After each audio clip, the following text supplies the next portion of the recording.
A specter haunts the face of Marxist theory, the specter of the mud pie argument. It was this central conundrum that Marx devoted his momentous work, Das Mud Pie. It has since haunted Marxist theorists of all persuasions. How can Marxist theorists go on in light of this devastating theoretical problem? If you spend any time reading about Marx's theory of value on the internet, you will probably come across some version of this asinine excuse for a critique called the mud pie argument. The basic style of the mud pie argument is similar to many advanced by those who know nothing about Marx's theory of value. One constructs a ridiculous straw man argument that has nothing to do with Marx, and then proceeds to knock it down with devastating brilliance, moral outrage, and a few clever asides about Stalinism. The mud pie argument goes something like this. Marx claimed that labor is what gives all commodities value. But what if I make a mud pie? This is the product of labor, yet nobody will buy it. It has no value. So take that, Karl Marx. The problem with this argument is that Marx was very clear that labor has to be useful labor to create value. Yet he didn't think that it was this usefulness that creates value. Labor has been doing useful things for millennia.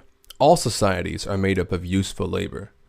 Marx calls this useful labor that makes up a society social labor.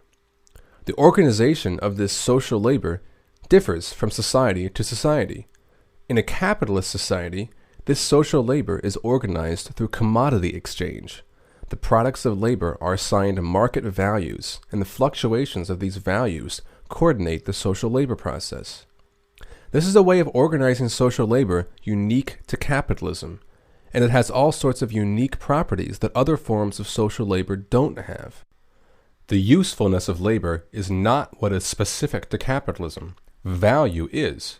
Hence, usefulness is not what Marx is interested in talking about. Value is. In video 4, we will look at why usefulness can't explain the amount of value a commodity has. For now, we will look at this more fundamental question. What does it mean for useful labor to take the form of commodity exchanges? The key difference between humans and animals for Marx is in the way they create their own worlds. Humans aren't slaves to their own evolutionary destiny, repeating the same patterns of survival over and over for millennium. Instead, humans actively shape the world in which they live. There is a certain creative aspect to human labor, in which we imagine the product of our work in our mind before we go about the work. But what distinguishes the worst architect from the best of bees is this, that the architect raises his structure in imagination before he erects it in reality. This world which we create forms the structure of our lived experience. We live in, wear, eat, and think about the products of our own creation. The structure of our social relations, from the way we relate in cultural and family groups, to the organization of production, to ideas about the world we live in, constitute a created universe powered by the creative power of human labor. Yet this world of our creation also acts back upon us. It structures both our desires and our means of attaining these desires. In much mainstream economic thinking, human desires and the means of attaining them are treated as universal, timeless things. Marx says the opposite. What we desire and how we go about getting the things we desire changes as the organization of our society changes. In this sense, men make their own history, but they do not make it as they please. In different times and different places, this organization of human activity has been radically different. The level of technological development, the organization of production, the organization of classes, and the shared conceptions about the world have all changed radically over time. It is the organization of these different modes of production and the way the organization of production affects the other aspects of society that was of interest to Marx. In essence, Marx is asking what this organization of production can tell us about a society. This means that Marx is not just interested in any labor. He is interested in social labor, labor that is part of this mode of production, labor that goes into the makeup of a society. Useless labor, like the labor of a mud pie maker, is not social labor.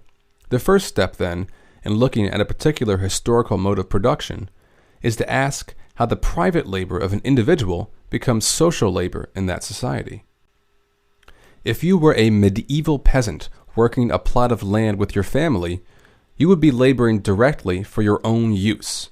There would be no mystery about whether the labor you were doing had use to your social group, or whether the right amount of labor was being allocated to the right tasks.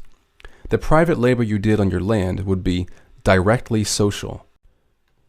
In a capitalist society, we don't produce things in order to use them ourselves. We produce things in order to exchange them in the market. We don't care about the usefulness of the things we are producing. We only care about receiving money in exchange for our labor. We then use that money to enter the market and buy the things we need for our own personal use. The production of a commodity and the use of it are separated in space and time. They are separated by value. They are linked by value. In order for our private labors to become social, they must first take the form of value. This is a very different type of social labor than in pre-capitalist societies. Rather than being directly social, capitalist labor is indirectly social. People don't directly decide what to produce. Instead, these decisions are made through the fluctuations of market signals, a constant back and forth of buyers and sellers. But these market signals aren't some autonomous power. They are composed of the aggregate individual labors of millions of separated producers. This separation of production and consumption means that our labor has both an individual value and a social value. The individual value is the amount of work that actually goes into making something. The social value is the actual amount of value the commodity sells for when it enters the market. Because producers are separated from each other by the market, because we have no collective control over production, we have no way of knowing for sure how much labor time society requires of us and what sort of labor it should be. We don't know what the demand will be for our product. We don't know how much of the product other producers are making. We have to guess these things. We only find out once the products of our labor meet the products of everyone else's labor in the market. This means that the individual value, the amount of time an individual puts into making a commodity, and the social value, the amount of time society requires go into it, can differ. If individual value and social value diverge, what does this mean? Some people think that Marx held that individual value had to equal social value. That if I spend 15 hours making a sandwich, then this has to be the value of the sandwich. But this is not at all what Marx argued. Marx wanted to show how individual values become social values in a market society. Unlike other forms of production in which we labor directly for use, in a capitalist society we labor to produce value. Yet society must still use the products of our labor.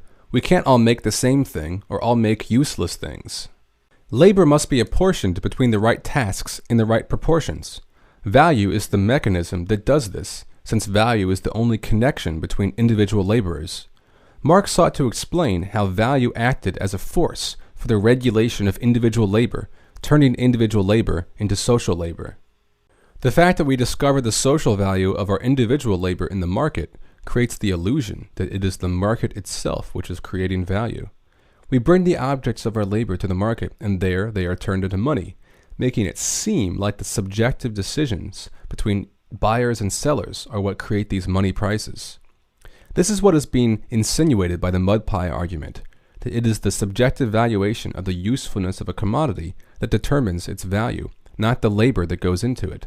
Yet this is an illusion, a fetish created by the fact that our labor is indirectly social.